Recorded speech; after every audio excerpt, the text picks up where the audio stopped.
LWDG Pod Dog, the podcast that helps women train their gun dogs and become part of a supportive community. I'm Joanne Perrott, founder of the Ladies Working Dog Group, and I'm thrilled to be your host. Our online membership offers expert training, monthly courses, and live coaching sessions that empower women to become confident and skilled gun dog handlers. Join us as we share insights, advice, and stories to help you and your four-legged friend achieve your goals. So, grab your headphones, sit back, and let's get started. Hello and welcome to another episode of LWDG Pod Dog. This week we're going to be discussing when to consider behavioural medication with your gun dog. Joining me for this week's podcast are the amazing LWDG group experts Claire Denia, Jemma Martin and Samantha Thorneycroft-Taylor. Hopefully these ladies will be able to help us in answering some of the questions around when it is best to look at medication and when we can look at other things instead. So ladies, have you noticed an increase in the use of behavioural adaptive medications in gun dogs? Yeah, I'm seeing more and more clients that are coming to me with these behaviours in their dogs, and they've said that they've gone to the vets about it because it's been, a sort of new developing behaviour or something like that. And quite a lot of them have been put on sedatives or tranquilizer type drugs to try and combat that behaviour. And 90% of the time, without training alongside that, it does absolutely zero to their behaviour. And actually they've noticed other things happening that weren't happening before they took the drugs. What about you guys? Yeah, I've certainly noticed an increase in the amount of medication being used for behavioural problems. Sometimes I'm seeing it's just been prescribed by the vet. There hasn't been any sort of behavioural training being done before that. And the vets are just recommending putting the dogs onto medication. Sometimes it's as a result of seeing a behaviourist vet, and so I'm seeing dogs where it's already been prescribed by a behaviourist vet, and then by the time I see the dog, very little training has been done, but what I'm seeing is a lot of management alongside the medication. And we all know that management is a part of training, but it isn't going to change behaviour. It's just like putting a plaster over the problem, but pair that with medication and you aren't really seeing the dog for its true self. And I feel like there is a place for medication alongside training with specific cases, but I'm personally concerned by how quickly it's being given to dogs without other considerations first. Yeah, I think like you guys have said, it's if you notice a change in behaviour with your dog, your first port of call is often to take your dog to the vets. And as behavioural trainers, we would all recommend that, if there's a sudden change in behaviour, you need to go and give them a health check. But I think it's almost become that first port of call now. We're going to medicate them without trying to underline any or address any underlying problems, regardless of the fact that they've been given a clear health check, they've been diagnosed or deemed as being healthy. And yeah, I think it is quite concerning. It just seems to be the go-to these days. And like Claire said just now, without actually delving into why the dog's doing it, and then you're trying to evaluate a dog that is not their true self because they're already on medication. What do you think it is that's making owners consider these medications for their dogs? Well, one of the things that I see, sadly, is a lot of, I think since COVID, and I hate to bring that into it, but it is part of it in my opinion, I'm seeing a lot of owners that maybe don't understand dogs, and a lot of owners that have taken on dogs where they haven't brought up dogs, they haven't had a dog before, and they've not really gained knowledge about the breed that they've got, the behaviours of that breed, all of those sorts of things. And so what I'm seeing is a lot of uneducated owners who think that the behaviour problems that they are witnessing, or they deem them behaviour problems, but actually some of them are actually just natural behaviours to the dog, and it doesn't fit with the owner's world very well.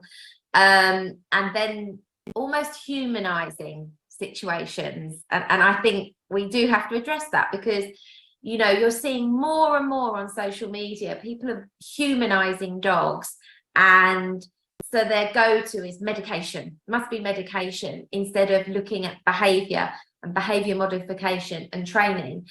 And as I touched on before, I'm not saying there's never room for medication and with specific dogs in specific circumstances, but it's just the thing that concerns me is the high growth in that decision without actually really addressing the problem. And is this a natural behaviour for that dog? And are there training things that we can put into place to change that?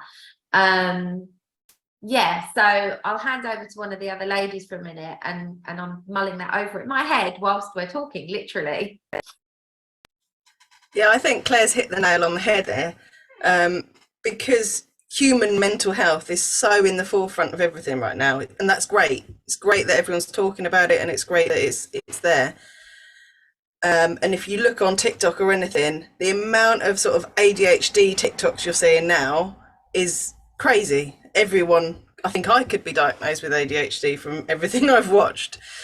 But then people are applying those same things to their dogs. So the amount of people I see that say, oh, my dog's got anxiety, or I think my dog's got ADHD, or I think my dog might be on the spectrum, all these things that they're applying to their dogs, which are people things. And yes, some might sort of twist over a little bit, but our dogs are completely different to us. They don't see the world the same as we do. They don't have the same type of complex emotions that we do. Yes, they can have brain issues and things like that where everything isn't functioning properly, but generally dogs are a lot more straightforward, and dosing them up with medication isn't going to be the answer, because even as people, if we have medication, we have therapies and things that go along with that, which help us work through all those things that are going on in our heads. So I think people are almost looking for a bit of a quick fix. They're like, oh, if this is wrong with my dog, I can give them this medication and then I'll have a perfect dog. Brilliant. Also, it's with the rise in dog ownership, you know, you'd be hard pushed these days to live somewhere and not have at least one of your neighbours with a dog as well. You know, and people talk. So I think a lot of, or some of it certainly, I think could be, you know, you're chatting with your neighbour over the garden fence and it comes up in conversation that actually your dog used to be anxious about such and such, but then you took it to the vet, it was prescribed medication and it worked really, really well. So because they've had success, you're more likely to take your own dog to the vet and go, well, so-and-so says their dog did this, my dog does exactly the same, they were given this medication, it's worked, can I have some too? You know, so I think there's a lot of that potentially going on as well. Yeah, I think for me, I speak to, so our local vets are brilliant and I speak to them a lot, and I'm not putting any of this on the vets because they have such a hard time as it is. I truly believe that they get a lot of, especially since COVID, you know, the pressure on vets is quite intense.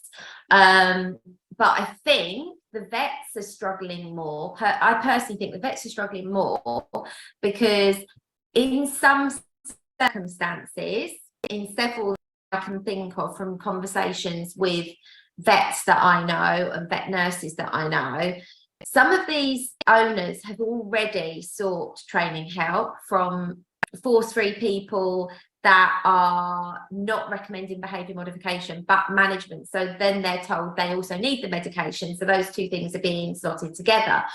For me, I look at, in some cases, medication can provide with some dogs a window of opportunity to be able to train the dog. But what I don't think medication should be used for, as Jemma touched on earlier, is to numb the dog. So I've got the greatest admiration for vets and everything that they do. They work really hard, and they have to specialise in so many different areas to be qualified in what they do. But it's worth sort of bearing in mind that very few of them specialise in the behaviour parts. But other than that, they do such a small proportion on dog behaviour specifically that they're not as, you know, informed on things as maybe we are. And that's not their fault. But a lot of them are getting into the habit of just prescribing these meds to people because that's what's happening at the moment and it's becoming the norm. So yeah, it's just worth bearing that in mind, that just because a vet says try this with your dog, it might not be because it's coming from an informed place. So in your experience, ladies, what types of behavioural issues are most being addressed with this medication? I think a number of behaviours are being sort of seen for the meds to be prescribed, but I would say personally I've seen the highest ones have been sort of anxiety, and reactivity is another one. So anxiety obviously can cover a huge amount of things. It could be separation anxiety, it could be anxiety around being seeing other things, other people, other dogs, perhaps they've had a bad experience, perhaps they haven't, perhaps, as Claire said earlier, I hate to go back to it, perhaps with COVID they just didn't have quite the socialization they would have had pre-COVID.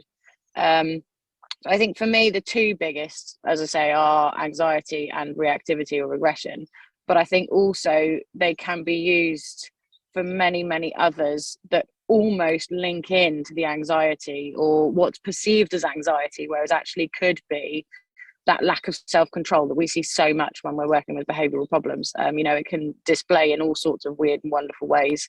So sometimes it can just be the dog is a bit wired, a bit over the top, and it's perceived, going back to what Claire said earlier, to the sort of semi-lack of owners, the education, that their knowledge of dogs, that can be perceived as anxiety when actually the dog just needs to appreciate that it's got to calm down a little bit.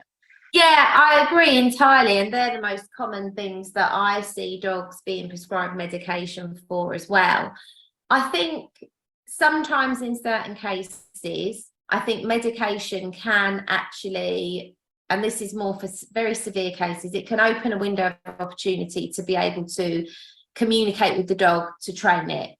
But it shouldn't be the first go-to, and it should be used as that window of opportunity to work the dog through training and behaviour modification. And then, wherever possible, the medication then not relied on anymore and removed, so that the owner and the dog can continue to work together to overcome this. Because the worst thing for me to imagine would be dogs that are on medication practically for life, for things that actually we could improve through behaviour modification. We talk lots about things like chemical castration, which is a hormonal modification to help with male dogs. But we're not talking about that type of medication now. We talk about medication that, for want of a better word, it makes them dopey, it makes them not react the same way. So for all the dogs, they are not seeing the world with a clear mind, are they? Exactly that. And like you said, we're not discussing hormonal medication at this point. It's like the sedation type medication. So it's supposed to just lower the dog's being a little bit, and almost put them in a calmer state of mind so that they can think slightly more clearly. If you think, when you're on an adrenaline rush, you can't think 1, 2, 3 or coherently and in logical order. You kind of just rush through everything, and dogs that are displaying these types of behavioral issues are exactly that. They're not capable of thinking clearly and thinking about what their actions are. So, and like Claire said, sometimes putting them on these medications can give you that window of opportunity, provided it's combined with training. We don't just want to keep the dog sedated for the rest of its life. That's not fair on the dog, it's not fair on the humans, and it's not fair on the bank balance either. And again, like Jemma said, and Claire, I have full admiration for vets these days. They are working all the hours God send and struggling to keep up with everything. But we do need to think about the benefits and what's the opposite of benefits? The downsides to the medications. I always remember as a kid when I was growing up and I was around horses a lot, I was told that a sedated horse is almost twice as dangerous as an unsedated horse, because actually, if it still wants to kick, it is still perfectly capable of kicking. It just isn't that capable of standing up straight anymore. So it might kick you and then fall on you, or it's not going to be doing it with the accuracy that perhaps it meant when it wasn't sedated.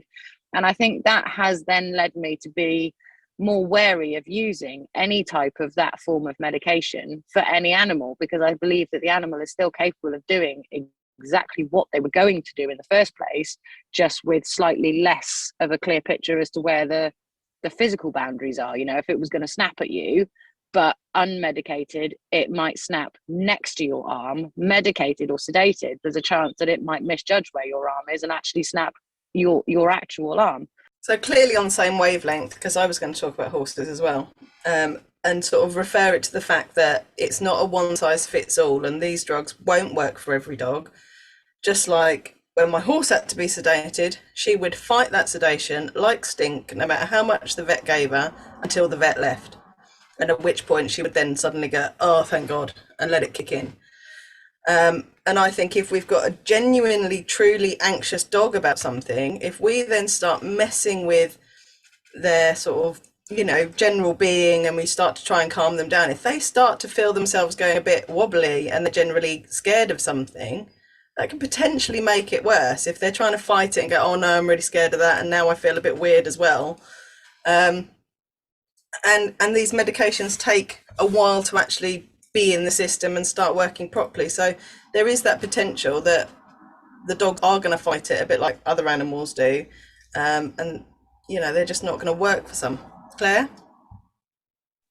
Yeah, and I have actually personally worked with a few dogs over the last couple of years where I can clearly see that the medication is detrimental to the dog. Actually, the anxiety is worse. The aggression, especially fear aggression increase because of the medication, because the dog I think, because I don't know this because I'm not somebody that's a scientist in this, but I believe from what I've witnessed that a lot of the time it's because the dog feels more vulnerable. They feel more vulnerable and less able to express themselves more appropriately. So they're going in stronger and fiercer than ever before. So, you know, my experience, I have worked with a couple of dogs where medication has given us a window of opportunity and it's been successful. But I've actually personally had more cases where I feel that the anxiety or fear aggression has increased when they've been put on the medication. And every dog is different, and I'm not saying that's bog standard across the board, but that's just in my experience what I have personally witnessed and from the dogs that I've worked with. So if we take into account everything that you lovely ladies have said so far, is it a case that you think that they are going to medication too quickly, too often, and maybe not allowing training to deal with the issue to see if it actually needs medication? I think potentially yes. I think, you know, in an ideal world, I think if you're faced with behavioural issues, I think the ideal course of action would be get your dog a health check at the vet. And as you know, as behavioural trainers, we will always say if it's a sudden change of behaviour, go and get your dog a health check, because there might be an underlying cause or underlying issue or illness or injury that is making those behaviours apparent. Once your dog has got a clean bill of health, then go and see or have a behavioural trainer come to you to do a full evaluation, assessment, and put a behaviour modification plan in action. If then your behavioural trainer believes that the dog would benefit from medication, or if you've tried everything that they've suggested and you're still working through it together, but you're not seeing any changes, then it might be worth going back to your vet and saying, okay, we're working with this behavioural trainer, but as a conglomerate, we believe that some medication for a temporary time would be of benefit to open that window that Claire spoke about, so that we can really make inroads into the training and then wean the dog off the medication. If you are talking about bringing it in and then taking it back out, is it a case that owners, like you just said, they should work with the trainer and the vet to have a plan of introducing it, training, and then removing, and to see, I suppose in one way, to see if the medication was actually of any use in that scenario? I personally feel it can only benefit the dogs for behavioural trainers to work closely with vets that are involved with the dog. You know, very often in behavioural modification cases, when I'm working with dogs through behaviour modification, I will ask if the behaviour has come on very suddenly or has really increased in intensity very suddenly. I will recommend that the owner gets a vet check before we start doing any behaviour modification to ensure there's not pain or illness involved in it. And I think alongside that, I think that it would be great if behavioural trainers were able to work alongside a vet where medication is actually recommended to help enable the behavioural trainer to get the best result for the dog, to understand why the vet has, because sometimes the communication is lost. So it's almost like the owner of the dog is like a third party in the middle, passing information between the vet and the behavioural trainer, and possibly something's been lost in translation. So I think it would be great to see more trainers and vets communicating. Like, I have really good relationships with the local vets around me. I do talks for them. I offer to chat to vet nurses about behaviour. And I think it would be really great if that was happening more, because we could actually help educate the vets into what we can do in behaviour modification and training, and the vets can educate us into what the different medications are and the benefits of them, so that actually you could work more hand in hand. So it's not this or that, but like a community almost helping the dog, if that makes sense. Yeah, absolutely. So could any of you sort of chat about a success story that maybe you've had where using this medication has helped? Because we don't want to paint a picture of it all being negative, because we've referred to the point that there are times when it does help. So do any of you have sort of a story that you could share on that where it has been helpful? I can't say I've had one where it's been helpful when the dog has been on it for long term, but there was one case that I worked with earlier this year where the dog had been recommended some medication to help with anxiety, and I had a really long chat with the owner and said, I don't feel your dog really needs this medication, but let's get the behavioural program working as quickly as possible, get the dog off the medication. And actually the dog was only on the medication for a very short period of time, and we were able to do the behaviour modification. So that's the only time I can think of personally where I've worked with a dog. I haven't seen personally much success with dogs on long-term medication. I haven't. In fact, I've seen the opposite. I've seen that the owners are still struggling, or the behaviours have gotten worse. So I think this for me is why personally I think short-term use of medication can be useful for opening that window, but long-term use, I don't see dogs where I can say that dog's fully recovered ever. Can I play devil's advocate, Claire, and say, would you have got the same results without the medication? Do you think?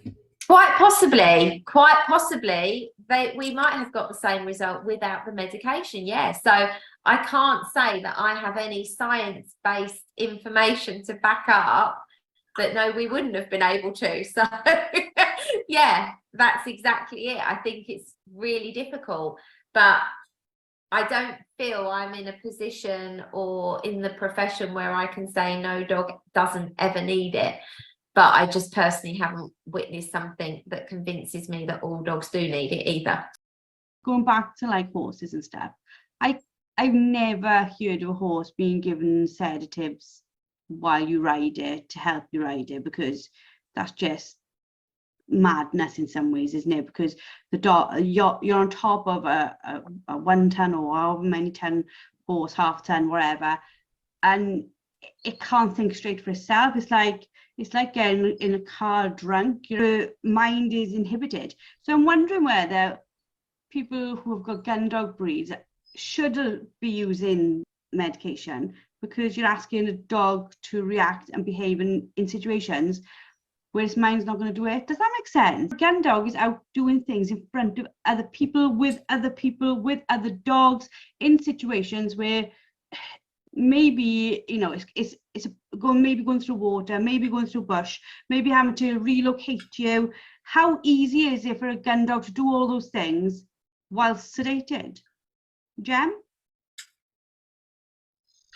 So this is a whole other topic that we could discuss, but the talking about calmers and things that we can use on both horses and dogs that aren't sedatives, aren't tranquilizers, but are just things that help them slow down their thought process a little bit, maybe if they're a little bit, you know, crazed. I used to give them to one of my horses and it made a massive difference. And I know that some of the trainers have had massive success with using the calming supplements for dogs as well. So it doesn't always have to be the hardcore medications that we're giving our dogs. There are other supplements that we can add to their feeds if we want to go down that route and if we think it will help that particular dog. I personally haven't used calming supplements and things, so I couldn't comment, but I know a lot of trainers have made a massive benefit. Sam? I think, yeah, it's one of those things that, like Joe said, you would never consider getting on a sedated horse, because we understand that it's, you know, a 1-ton animal, that if it gets wobbly and feels drunk and falls over, it's going to squish you. Dogs, obviously, they are smaller. We don't tend to get on them and ride them around a dressage arena. But I think if you're working through behavioural issues with your gun dog, then actually you're unlikely to be asking them to be out in that pressured environment, out on the shooting field doing their job whilst they're sedated. I think you almost need to go, okay, we're going to remove you from that environment, work through the behavioural problems, and then put you back out in that environment after you've been weaned off the medication. So I'm not convinced there's a huge crossover. I don't think I would ever want to see, and hopefully never would see, you know, a sedated dog out picking up in a lake in the middle of winter. I agree with you on there, but even from a training perspective, if the dogs are being long-term sedated to deal with an issue, and maybe that issue is not being dealt with, the sedation is being used as the way of dealing with the issue, even in training, it puts the dog at risk, doesn't it? I think you just hit the nail on the head there, Joe, and I think sometimes medication is no more than another form of management. You know, the medication is another form of management, and not always a very good form of management, in my opinion. Because, as I said before, you can see an increase in the fearful behaviours, the fear aggression, the anxiety, because the dog feels more vulnerable. So I think to consider it as a cure, no. To consider it as part of management, yes. To consider it as an opening of a window to be able to train the dog, yes, in some cases. And I think we just have to be very mindful of how that dog is responding to the medication. Are they zombified? Are they not their usual personality? Is there much more risk now? And always be thinking, how do we get the dog off of the medication? What training and behaviour modification do we need to do to get the dog off the medication? It's really quite interesting as well, though, from the point of view of how does the vet, or how do we monitor how effective the medication is. So, like, for example, I have epilepsy and I have reviews to see whether my medication needs to go up or down based on how I feel, etc. I don't even know how you have that conversation with the dog, where you say, well, are you able to function okay? Is it too much? Is it knocking you out too much? You know, if I think of the questions I'm asked with regards to my epilepsy tablet, which is called Tegretol, it's used for anti-anxiety as well as for epilepsy. You know, they can ask me questions, get very specific answers about whether the level is right, and they might drop it 100 milligrams or put it up 100 milligrams depending on how it's working. I don't know how we do that with the dog. I think, like you've just said, you know, a doctor, a consultant can get a very clear, specific answer from another human being. When we're talking about dogs, we're asking the owner to decipher what the dog is telling them. And again, if you go back to what Claire said earlier about, you know, novice owners that aren't perhaps as clued up as body language stuff as they should or could be, then I think you can get a real grey area. You know, they might say, yeah, the dog's fine, you know, it's working really well, the dog is relaxed, it's calm, where actually the dog is literally like me after, if I'd had 8 pints, I would be comatose, and that might be how the dog's feeling. But because we can't get that clear specific answer from them, we have to rely on the owners deciphering it for us. How can we advise people who are looking at medication? So we're not, like Jemma said earlier, we're not on about supplements like Adaptil, things that you can plug in. We're on about now medication, vet prescribed medication. How can we help owners who potentially may be thinking, this is the last resort? You know, is it the last resort? What questions do we need to maybe ask ourselves about, is it the last resort? I think the main question I would be asking is, have I tried to train or modify this behaviour in any other way before I'm going to medicate my dog? Have I spoken to a behaviourist or a behavioural trainer about this behaviour? Is it a new behaviour? Do I know that my dog is pain-free and there's nothing else going on? All those things. And then if a trainer says, do you know what, it might be an idea if we can get some sort of med in to help us with this behaviour, to then work on it and get rid of the medication. But yeah, I would try lots of things before I would revert to meds. Have a discussion with your vet, have a discussion with a trainer, and go from there, and have a sort of multi-pronged approach to it. I agree. Yeah, I agree entirely with what Jem just said. The thing that I would add is I would urge owners, when they're given advice by a behaviourist or their trainer, a behavioural trainer, whatever you want to call them, when you're given that advice, you need to follow that entire program. You can't cherry pick pieces from a behaviour modification program and go, well, I'll do that piece, but I'm not going to do that piece, or I'm not going to do that piece consistently. I done it once or twice in the week instead of daily, like I was supposed to, and then be reaching out to your vet for medication as a shortcut because you're not prepared to put the work in. I think that, for me, is the most important thing. Owners shouldn't be using medication as an excuse not to train, or as a shortcut because they're not prepared to put the work into training the dog. I think that is wrong, and I think it is a complete disservice to the dog. So you must try every other avenue and not see medication as a way of avoiding training. Well, ladies, thank you very much for that. I think it's been another insightful podcast, as always. We've obviously approached this from a trainer perspective and from an owner perspective. If there are any vets out there who think that they've got additional information, please contact us. We really do love having an open conversation and bringing new knowledge to the table for everybody to learn from. If you are an owner where you have had success with using behavioural modification and meds together, please let us know so we can talk about that too. Thank you, as always, to our LWDG group experts. We do massively appreciate the time they give up to do these podcasts and to help us all learn. Hopefully you've listened to this, and if you are looking at using medication with your dog, we hope this has helped you inform your choice and inform your decision going forward. Once again, thank you to everyone for listening. We hope you've enjoyed. Please review, please subscribe, and we look forward to seeing you all next week. Thank you for listening to LWDG Pod Dog with Joanne Parrott, founder of the Ladies Working Dog Group. If you're interested in joining our supportive community and taking advantage of our group experts training and resources, please visit our website at www.thelwdg.com. Don't forget to subscribe to the podcast and leave us a review, and we look forward to helping you and your four-legged friend thrive. Until next time, keep training, keep learning, and keep working with your beloved gun dog.